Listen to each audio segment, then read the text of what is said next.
গাছের বৃদ্ধি বিকাশের প্রয়োজনে পুষ্টির চাহিদা পূরণের জন্য নির্দিষ্ট সময়ের ব্যবধানে গাছে জৈব ও রাসায়নিক সার আমরা দিই।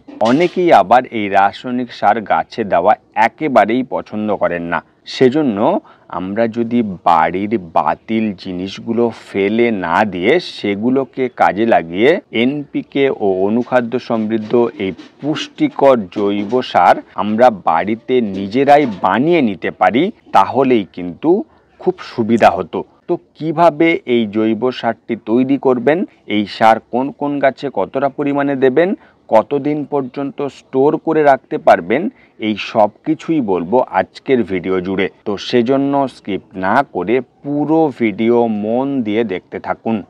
নমস্কার, ভার্চুয়াল গার্ডেনিং টিপস ইউটিউব চ্যানেলে আপনাদেরকে স্বাগত জানাই। প্রথমেই বলবো এই জৈব সার কিভাবে তৈরি করবেন। এরকম বস্তা বস্তা জৈব সার 1 টাকা খরচ না করেও সম্পূর্ণ বিনামূল্যে তৈরি করার জন্য এরকম একটা সিমেন্টের বস্তা লাগবে। আর প্রতিদিন রান্নায় যে সবজি আমরা ব্যবহার করি সেই সমস্ত সবজির খোসা, সেটা আলু, পেঁয়াজ, আদা, রসুন বা আপনি যে সবজি ব্যবহার করেন না কেন সেই খোসা নেবেন।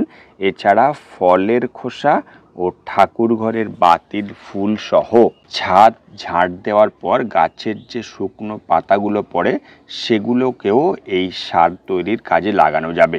এবার এগুলোকে বস্তার মধ্যে ভরে দেবেন। ভরে নেওয়ার পর বস্তার মুখটা খুব ভালো করে বেঁধে ছাদের যে কোনো একটা জায়গায় রাখতে পারেন। বস্তার মধ্যে থাকা শুকনো ও কাঁচা পাতা, সবজি, ফুল ও ফলের খোসাগুলো মাত্র 30 থেকে 35 দিনের মধ্যে দেখুন এভাবে ডিকম্পোস্ট হয়ে যাবে। এই কাজটাকে যদি আরও দ্রুত করতে চান সেক্ষেত্রে ওয়েস্ট ডিকম্পোজারের যে জল সেটা দিতে পারেন, অথবা আখের গুড় 50 গ্রাম 1 লিটার জলে 24 থেকে 48 ঘন্টা ভিজিয়ে রাখলেন।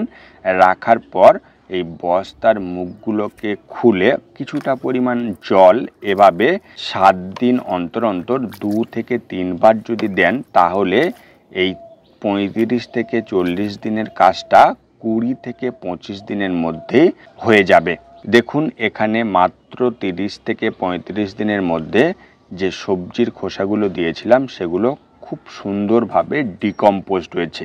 এবার এই বস্তার থেকে এই ডিকম্পোস্ট হওয়া সবজির খোসাগুলো রোদে এভাবে শুকিয়ে নেওয়ার পর চালুনির সাহায্যে চেলে নেবেন। তাহলেই দেখুন চালুনির নিচের যে শুকনো সবজির খোসাগুলো পড়লো এগুলো কিন্তু খুব ভালো মানের জৈব সার। আর এই যে বড় টুকরোগুলো রয়ে গেল যেগুলো চালুনির যে গ্যাপ থেকে নিচে পড়লো না, এগুলোকে কিন্তু ফেলে দেবেন না। এখন যেহেতু প্রচণ্ড গরম, মালচিংয়ের কাজে ব্যবহার করতে পারেন। এছাড়া গাছ লাগানোর জন্য যে মাটি তৈরি করি সেই মাটিতেও এই কম্পোস্ট ব্যবহার করতে পারেন। এখন যেহেতু বেশিরভাগ গাছে পাতা ঝরার সময়, এই সময়ে বেশি বেশি করে এই সার তৈরি করে রাখুন, তাহলে সারা বছর আমরা এই সারগুলোকে গাছে দিতে পারবো। এবার জানবো এই কম্পোস্ট কোন কোন গাছে দিতে পারবেন এবং কতটুকু দেওয়া যায়। ফুল, ফল ও সবজির গাছে এই কম্পোস্ট দেওয়া যাবে। গাছের বয়স ও টবের মাপ অনুযায়ী 50 গ্রাম থেকে 500 গ্রাম পর্যন্ত দেওয়া চলে।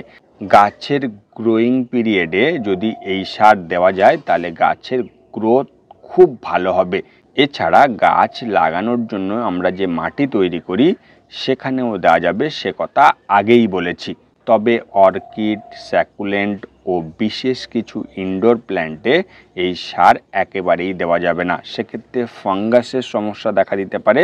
তাই এই সমস্ত বিশেষ গাছে এই কম্পোস্ট ব্যবহার না করাই ভালো।